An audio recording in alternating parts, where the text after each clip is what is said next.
C&J Jamaica, let us love with our whole heart. Hi everyone, I'm CNJ and welcome to CNJ Jamaica. Remember to like, share, and subscribe. Tell a friend to tell a friend to tell a friend. Yeah. Yes, guys, welcome back. And I just want to say, remember, how I normally do this is I give you a little history of St. Thomas or any other places I'm visiting, and then you have your feature story. So here goes with the story, all right? The little history right now of St. Thomas. Now, the history of St. Thomas is most popularly associated with the Morant Bay Rebellion of 1865.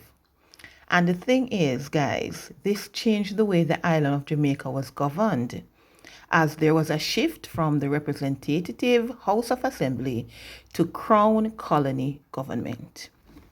And you know what, guys? At the forefront of this rebellion was Paul Bogle. Now, he was a local Baptist deacon from Stony Gut, right? And the thing is, what Paul Bogle did was to lead a group of his people to the then capital of Spanish Town. And he was petitioning for an improvement in the people's conditions. The thing is, what they did was in vain because their frustrations and concerns were not listened to.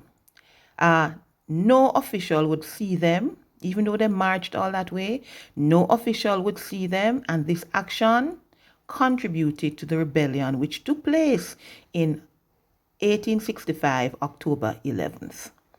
The thing is that this teaches us, sometimes you just need to listen to people. And if you don't listen to them, they're going to take further action. So listening and trying to understand is super important. The thing is, many lives were lost during the suppression of the rebellion under martial law. 439 were put to death, and a further 147 were put to death after martial law ceased. The thing, the governor at the time, Governor Edward Eyre, he held a commission to investigate the origins of the disturbance. And the commission gave the governor full credit for his promptness in quelling the outbreak. But they held him responsible for the continuance of the excessive severity and for what happened to George William Gordon in his trial and execution. The thing, William Gordon, he was then a very prominent Kingston businessman, and he owned a lot of property. He was also the elected member of the Assembly for St. Thomas, right? So he had some weight, right? And the thing is that he was also active politically and religiously. And he was very critical of the governor and how he handled the conditions at the time and handled the people of the country. So George William Gordon, along with Paul Bogle, are two of our national heroes. And it was declared during a ceremony in Morant Bay in 1965. So let me tell you people, St. Thomas people are known for standing up for what they want. Sometimes we look back on our history and we say, where did that spirit go? Because we have really sat down and took a lot in recent history. But let me tell you, St. Thomas people not easy to do, So I'm driving up here now, showing you this little clip for a reason. Sometimes when there's a stoppage in the road or something that causes cars to stop, you stop because you want to wait and see what is happening.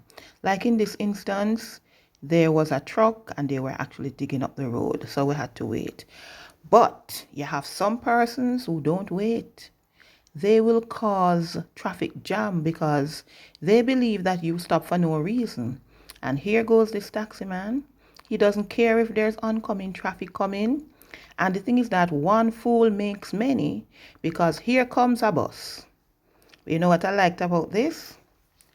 The truck that was coming on that lane, he decided that, you guys will have to reverse.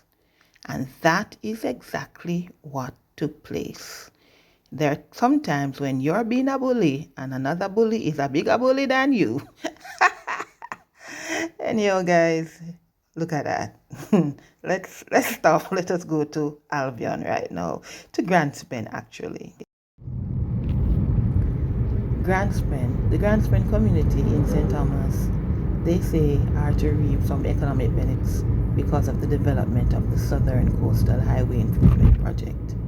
Alright, the Prime Minister of Jamaica on April 13th, he made a visit to different sections of the highway, and he told us that an additional 40 million was pumped into the project to give Grantspen residents access to the highway since the major road network no longer passed through the community.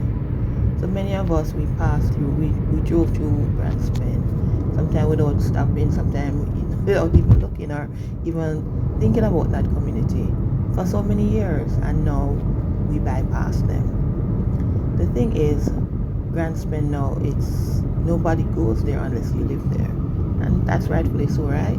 But what has happened is that when you go there, it seems like a little ghost town, a nice, quiet little community. Now, the Prime Minister said that, pointing to that sum of money, that 40 million, it's an investment in the community, and he hopes that the community gets the benefit of it because they're connected to the road network. Now, look, we're entering the Grantspen community right now, and it's a little different. The thing is that the Member of Parliament, James Robertson, says that there are many plans that are on the way for the community. It includes developing the community as a fishing village, all right, putting in entertainment facilities and rest stop facilities. So, see, we're going into the community right now. So he said that little community of about 500 residents will have some economic benefits to gain from being where they are on the highway. All right, imagine they're going to have entertainment facilities, rest stop, and expanding on their village theme. As remember, Grantspen started out as a fishing village community, and then persons started to come and live with their families and so on. Because I did a video on Grantspen in the past. See there? Nobody driving through, nobody, just one and two cars you will see. This is Grantspen as it is right now.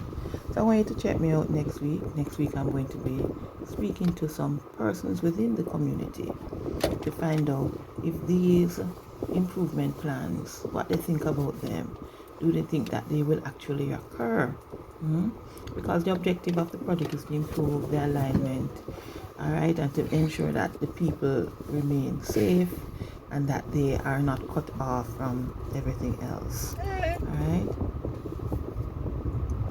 A better future for the persons of Grantspen. Because many persons who live in the community, they work out of the community, but there are many other persons who are in the community for the development. There are shops, bars, all of that is still there. So, improvement on their village, fishing village status, an entertainment hub, right, and a rest stop. Let's see. It would be wonderful if these things are materialized. But let us talk to the residents. So join me again next week as I speak to persons on the development of this section of St. Thomas. Road not looking bad at all. Just need some cleaning, and it seems as if there are some water issues that need to be sorted out so that it doesn't run down into the community. But this is how it joins back to the main road network.